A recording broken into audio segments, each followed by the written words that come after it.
Is it a boy, is it a girl, क्या emotion होता है पेशेंट का?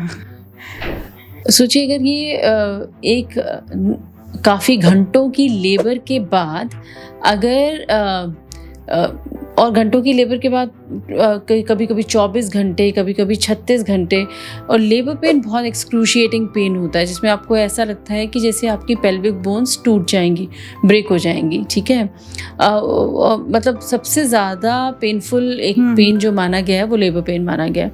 उसके बाद बच्चा जैसे ही बाहर आया तो माँ को एक खुशी होने की बजाय एक स्ट्रेस है कि ये लड़का है कि लड़की है।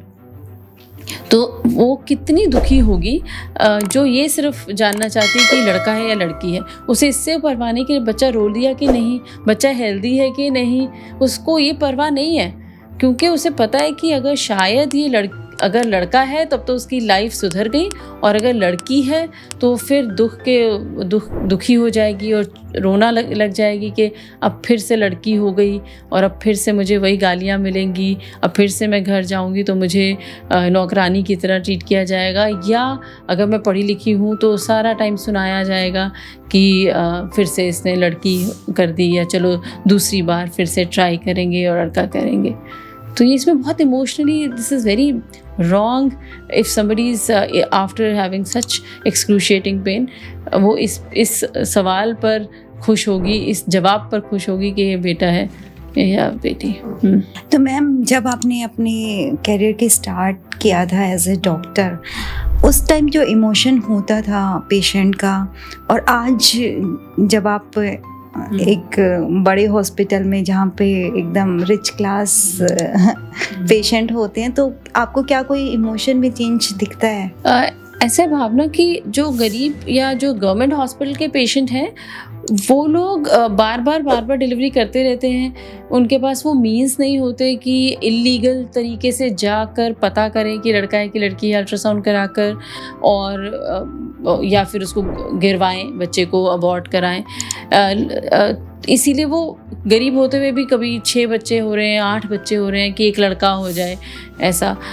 लेकिन वो जो ऑर्थोडॉक्स माइंडसेट है कि भाई लड़का इसलिए होना चाहिए कि वो हमारा वंश चलाएगा, एक चीज़ हम जब मर जाएंगे तो हमारे रिचुअल्स करेगा, दूसरा चीज़ हाँ अगर लड़की है तो उसके लिए भाई बहुत ज़रूरी है, नहीं तो उसकी शादी नहीं होगी, क्योंकि अगर एक घर में सिर्फ 2 या 3 या 4 लड़कियां हैं और लड़का है ही नहीं तो उसकी भी शादी होना में भी बहुत मुश्किल हो जाती है, और फिर लड़का हमें बुढ़ापे में हमारा सहारा बनेगा।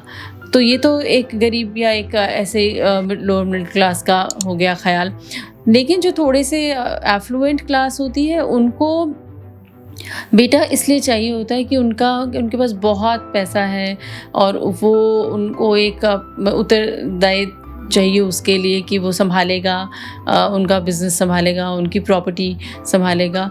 और जो एक ऑर्थोडॉक्स है कि चलिए ठीक है बेटा तो होना ही चाहिए, सिर्फ बेटियों से तो वंश नहीं चलता है। तो ख्याल कहीं ना कहीं एक ही था, ठीक है, चाहे वो एजुकेटेड हैं और बहुत अमीर हैं, चाहे वो नहीं हैं एजुकेटेड और गरीब हैं। तो एक वो बेटे की इच्छा एक मेरे ख्याल से इंडियन माइंडसेट में बहुत ज़्यादा बुरी तरीके से रूटेड है।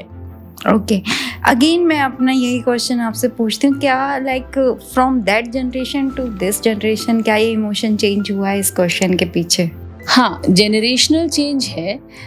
जो बच्चे एजुकेटेड हैं, जो बहुत मतलब रूढ़िवादी ख्याल से अपने आप को निकाल पाए, वो भी मैं कहूँगी कि सारे नहीं हैं, सारे एजुकेटेड क्लास उस ऑर्थोडॉक्स माइंडसेट को नहीं रखते हैं, वो भी नहीं है। क्योंकि मैंने अपनी एक प्रैक्टिस में देखा, चाहे वो डॉक्टर है या IAS ऑफिसर है या IPS ऑफिसर है, कितना भी एजुकेटेड है, एक रिच पॉलिटिशियन है, कुछ भी है, ये ख्याल आपकी एजुकेशन से बिल्कुल भी नहीं है, ठीक है। कई लोग एजुकेटेड होते हुए भी लड़का चाहते ही हैं बाय एनी मीन्स, बट कई बच्चे कुछ परसेंटेज हैं मगर वो बाहर निकल आए हैं इस बात को। वो आपस में कॉलेज में पढ़े, एक दूसरे को पसंद किया, फिर कंपेनियनशिप आ गई। तो एक तो एजुकेशन हुई, एक होराइजन बढ़ा, दिमाग खुले, थोड़े बाहर गए, और उन few percentage of those couples, they want daughter, they want one daughter, they would be happy to have another daughter. उनके कभी ख्याल नहीं आता कि हमें बेटा चाहिए। तो एक बहुत ही कम परसेंटेज ऑफ कपल्स हैं जो कि सिर्फ बेटी ही चाहते हैं, पहली भी और दूसरी भी, और और कुछ ऐसे भी परसेंटेज है कि जो भी हो गया बच्चा हेल्दी होना चाहिए वो।